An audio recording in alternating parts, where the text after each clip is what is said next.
Students, आज का हमारा टॉपिक है रिव्यू एक्सरसाइज। उसका क्वेश्चन नंबर है बेटा 2 और 3 हम करेंगे। रिव्यू एक्सरसाइज 3 है, उसका क्वेश्चन नंबर 2 एंड 3 ये आज हम इस लेक्चर में इसको मुकम्मल करेंगे। ये पहले वैसे मैंने इसके मेथड जो है वो आपको कराए हुए हैं, लेकिन इसको रिपीट करते हैं, ठीक है। सबसे पहला जो इसमें है, ए की वैल्यू गिवन है 4276। क्वेश्चन नंबर 2 का पार्ट 2 मैं करूँगा, लेकिन उसमें ए की वैल्यू है 4276 और बी की वैल्यू है 5588।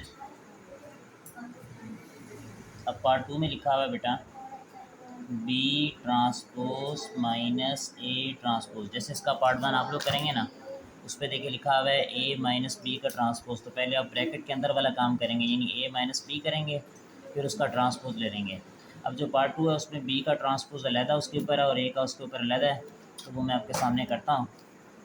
पहले हम लिखते हैं बी की वैल्यू 5588 और ऊपर ट्रांसपोज आ गया। ए की वैल्यू 4276 और ऊपर ट्रांसपोज आ गया, यानी बी की वैल्यू लिखी है, टी लगाया, माइनस ए की वैल्यू लिखी और ऊपर टी लगाया, ट्रांसपोज का लगाया। ट्रांसपोज में आपको पता है कि रो को कॉलम में इंटरचेंज कर देते हैं, या कॉलम को रो में, तो मैंने रो को कॉलम बना दिया। 5588 4276 यानी 42 इस तरह है। अब वो टी ट्रांसपोज हम करें, अब इसको हमने माइनस करना है, तो 5 माइनस 4 8 माइनस 7 5 माइनस 2 8 माइनस 6। 5 में से 4 चले गए, 1 आ गया। 8 में से 7 चले गए, 1 आ गया बेटा। 5 में से 2 3, 8 में से 6 माइनस किए 2 रह गए। इसी तरह इस क्वेश्चन का पार्ट 3 है, उसमें देखें लिखा हुआ है 2a प्लस 3b, 2a जमा 3b। 2 लिखेंगे, ए की रकम है 4276 जमा 3 और बी की रकम है 5588। यानी मैंने ये सवाल में 2 लिखा हुआ है ना, 2 लिखा है, ब्रैकेट नहीं है, ब्रैकेट नहीं लगाई। ए की जगह ए की रकम लिखी है जमा 3, बी की जगह बी की रकम 2 4 ज़ार 8, 2 2 ज़ार 4, 2 7 ज़ार 14, 2 6 ज़ार 12, 3 5 ज़ार 15, 3 5 ज़ार 15, 3 8 ज़ार 24, 3 8 ज़ार 24। 2 को 4 से, 2 को 2 से, 2 को 7 से, 2 को 6 से मल्टीप्लाई, 3 को 5 से, 3 को 5 से, 3 को 8 से, 3 को 8 से मल्टीप्लाई कर दिया। उसके बाद आपने ऐड करना है, तो 8 में 15 जमा करेंगे, 4 में 15 जमा करेंगे। जो जहाँ पे लिखा है ना उसकी जगह कोरस्पॉन्डिंग एंट्री उसकी जमा हो जाएगी। 14 में 24 और 12 में 24 ऐड करेंगे। जब ऐड करते हैं 8 में 15 23, 4 में 15 19, 38 36। इसके बाद सवाल नंबर 3 के ना आप देखें तो सवाल नंबर 3 के जो है वो हमारे पास 8 पार्ट हैं। पार्ट नंबर 1 है, उसमें उस पर लिखा हुआ है 2a जमा b, 2a जमा 2b। इसमें जितने पार्ट्स हैं तमाम के तमाम में लेफ़्ट हैंड साइड को हमने राइट हैंड साइड के बराबर करना है, ठीक है। तो हम एक काम करते हैं, पहले लेफ़्ट हैंड साइड लेते हैं, 2a जमा b, 2 लिखेंगे, ये ब्रैकेट लगी हुई है, ब्रैकेट लगाएंगे। अब a जमा b, ए की जगह बेटा ए की रकम है 2 3 4 5, 2 3 4 5 जमा बी की जगह बी की रकम 5 6 2 1। अब ना डायरेक्टली हम ऐड कर देते हैं, यानी 2 में 5 जमा होगा 7 हो गए, 3 में 6 जमा होगा 9 हो गए, 4 में 2 जमा होगा 6 हो गए, 5 में 1 जमा होगा 7 हो गए। ये 2 अंदर मल्टीप्लाई हो रहा है, 2 7 ज़ार 14, 2 9 ज़ार 18, 2 6 ज़ार 12, 2 7 ज़ार 14। ये 2 को अंदर मल्टीप्लाई कर दिया। उसके बाद राइट हैंड साइड है, राइट हैंड साइड पे लिखा हुआ है 2a जमा 2b। अब पहले 2 लिखेंगे और ब्रैकेट नहीं है ना तो एक ही रकम मेरे पास है 2 3 4 5।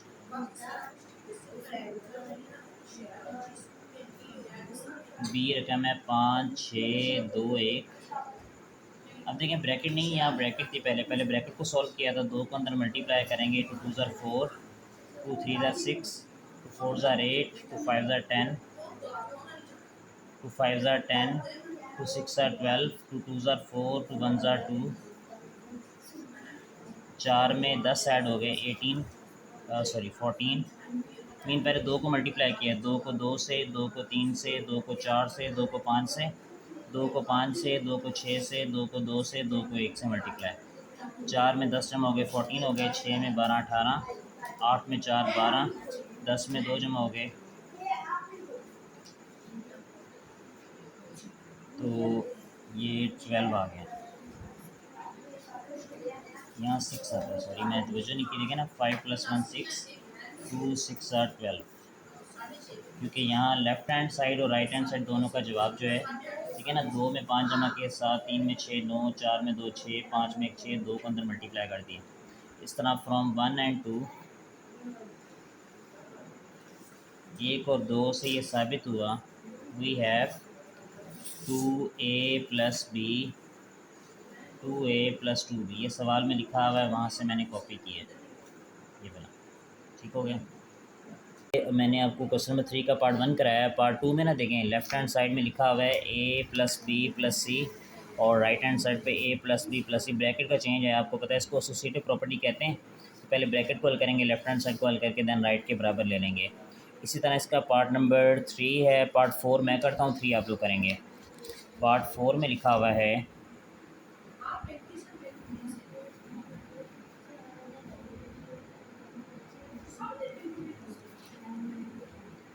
इस तरह। अब हमने ना पहले लेफ़्ट हैंड साइड को सॉल्व करना है। लेफ़्ट हैंड साइड पे लिखा हुआ है CA - B। अब सवाल में ब्रैकेट है ना, तो पहले ब्रैकेट को सॉल्व करेंगे, a - b को हल करेंगे। तो a की वैल्यू मेरे क्वेश्चन में है 2 3 4 5, 2 3 4 5 माइनस b की वैल्यू है बेटा 5 6 2 1, 5 6 2 1। यानी अगर सवाल में ब्रैकेट हो तो पहले ब्रैकेट को हल करेंगे। हम माइनस करते हैं, 2 में से 5 चले गए -3, 3 में से 6 चले गए -3, 4 में से 2 चले गए 2 रह गए, 5 में से 1 चले गए 4 रह गए। तो मीन डायरेक्टली आप जहाँ करस्पॉन्डिंग एंट्री है, जहाँ पे लिखा है वहीं पर माइनस करना। आप सी को इससे मल्टीप्लाई करना है ना, तो सी को मल्टीप्लाई करते हैं। पहले सी की वैल्यू हमारे क्वेश्चन में है 3217। अब यहाँ पे ना सी पहले लिखा हुआ है, तो सी की वैल्यू पहले लिखनी है। अगर सी की वैल्यू बाद में लिखी हुई ना उधर उसने, तो सी की वैल्यू बाद में लिखेंगे। यहाँ मैट्रिक्स में ऑर्डर से जवाब में फ़र्क पड़ जाएगा। तो a - b का जवाब जो मेरा है -3 2 4। मीन अगर आप a - b को पहले लिख दें, c को बाद में लिख दें, तो जवाब आपका चेंज आएगा। अब मैंने इन दोनों को मल्टीप्लाई करना ना, तो मल्टीप्लाई में रूल आपको मैंने समझाया हुआ है कि पहले वाले मैट्रिक्स में रो में चलते हैं और दूसरे वाले में कॉलम में। 3 को मल्टीप्लाई करेंगे -3 से, -9, 2 को 2 से जमा 4, दरमियान में प्लस आता होता है। 3 को -3 से -9, 2 को 4 से जमा 8, 1 को 3 से -3, 7 को 2 से जमा 14। यानी 1 को -3 से और 7 को 2 से, 1 को -3 से, 7 को 4 से। 9 में से 4 चले गए -5, 9 में से 8 चले गए -1, 14 में से 3 चले गए 11, 28 में से 3 चले गए 25। तो ये हमारा लेफ़्ट हैंड साइड का जवाब आ गया। राइट हैंड साइड पे बेटा लिखा हुआ है CA - CB। अब C को A से मल्टीप्लाई करना है। पहले C की रकम मेरे क्वेश्चन में है 3217। अब सवाल में ना ब्रैकेट नहीं है, तो पहले C A से मल्टीप्लाई हो रहा है। C की वैल्यू है 3217 और A की वैल्यू है 2345।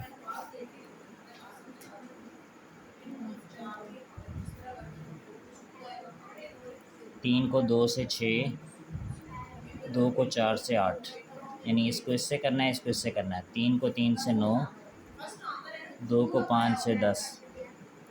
यानी पहले वाले में रो में चलना है, नेक्स्ट वाले में कॉलम में। 1 को 2 से 2, 7 को 4 से 28, 1 को 3 से 3, 7 को 5 से 35,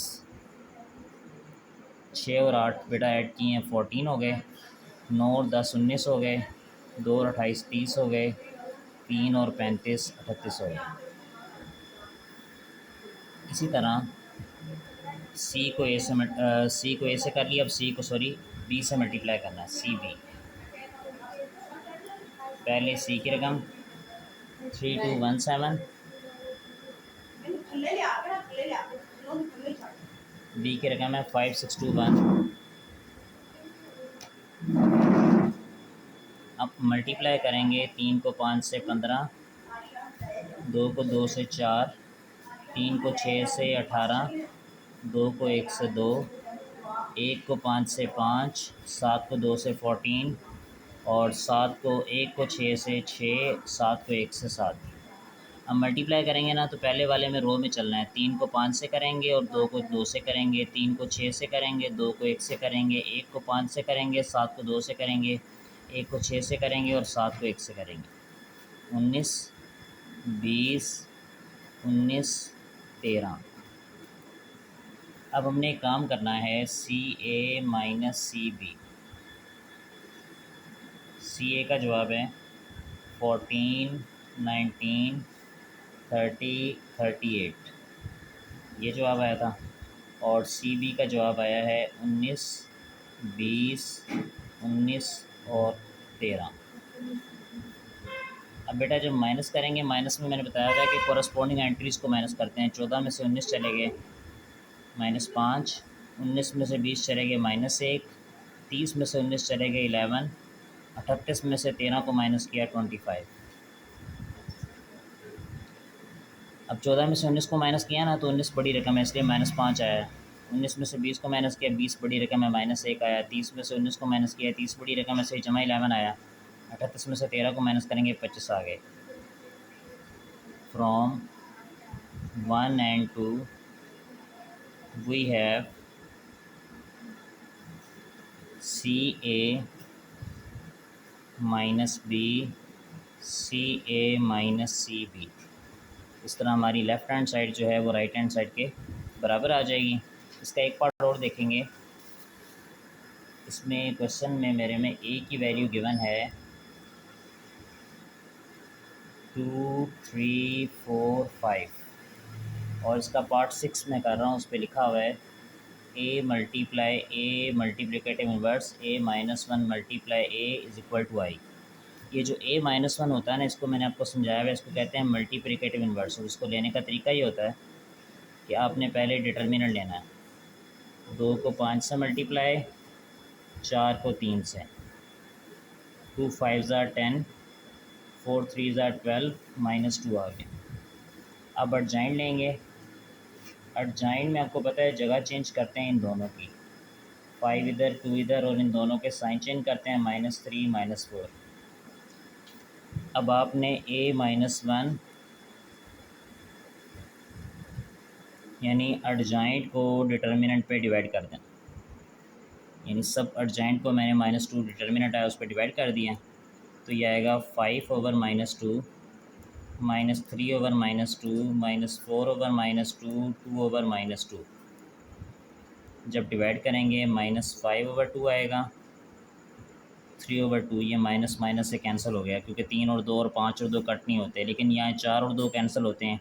2 1 ज़ार 2, 2 2 ज़ार 4, और यहाँ 2 और 1 ओवर में 2 है, 2 2 से कैंसिल हो गया, -1 आ गया। तो ये हमारा मल्टीप्लिकेटिव इन्वर्स आया है। उसके लिए पहले हमने डिटर्मिनेंट लिया है। अगर डिटर्मिनेंट का जवाब 0 आ जाए तो वो सिंगुलर मैट्रिक्स होगा, तो इसका ये मल्टीप्लिकेटिव इन्वर्स पॉसिबल ही नहीं होगा। अर्जाइंट में इनकी जगह चेंज करते हैं, उनके साइन चेंज करते हैं, वो कर दिया और a -1 आ गया। अब मेरे लेफ़्ट हैंड साइड पे देखें ना, तो a को a -1 से मल्टीप्लाई करना है। तो a की रकम है 2 3 4 5, यहाँ से लिखिए, और a -1 की रकम है 5 ओवर 2, 3 ओवर 2, 2 -1। अब मल्टीप्लाई करेंगे 2 को -5 ओवर 2 से, और 3 को 2 से, क्योंकि पहले वाले में रो में चलते हैं और दूसरे वाले में कॉलम में। 2 को इससे, 3 को 2 से, 2 को 3/2 से, 3 को -1 से, 2 को इससे और 3 को इससे, 4 को -5/2 से, 5 को 2 से, 4 को 3/2 से, 5 को -1 से।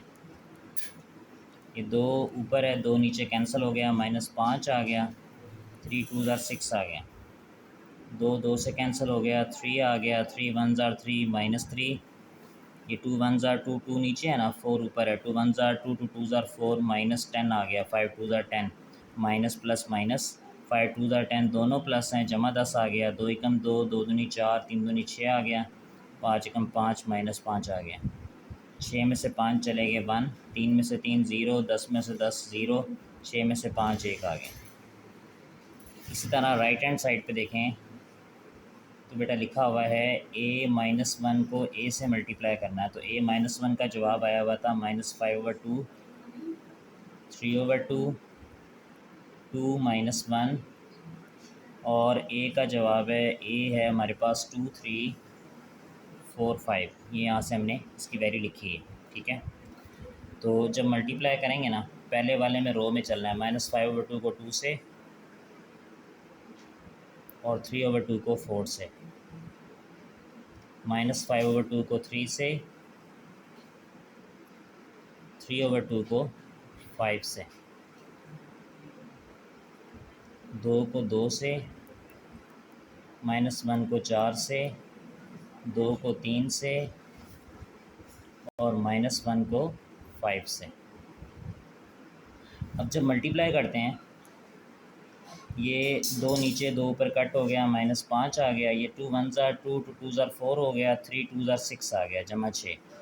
अब बेटा ये -5 है और ये 3 है, 5 3 15/2 आ गए, माइनस इसलिए है क्योंकि ये माइनस और ये प्लस है, 3 5 15/2 हो गए, 2 2 ज़ार 4 हो गया, 4 1 ज़ार 4 -4, 2 3 ज़ार 6, 5 1 ज़ार 5 -5। अब देखें 6 में से 5 माइनस हो रहे हैं, तो जवाब आएगा 1। ये 15/2 जमा में है और ये माइनस में है, दोनों सेम रकमे हैं, प्लस माइनस 0 आ गया, 4 में से 4 चले गए 0 आ गए, 6 में से 5 चले गए 1 आ गए। ये जो मैट्रिक्स होता है ना, जिसके डायगोनल में 1 1 होता है और बाकी सारे 0 0 होते हैं, यानी डायगोनल में 1 1 और नॉन डायगोनल में 0 0 होता है, इसे यूनिट मैट्रिक्स कहते हैं और आई से शो करते हैं। ठीक है जी, तो अब आप इसके कोई भी सवाल इसके बारे में, सवाल नंबर 2 और 3 के किसी पार्ट के बारे में पूछना चाहते हैं तो पूछ सकते हैं। सवाल नंबर 2 और 3 आपने मुकम्मल करना है।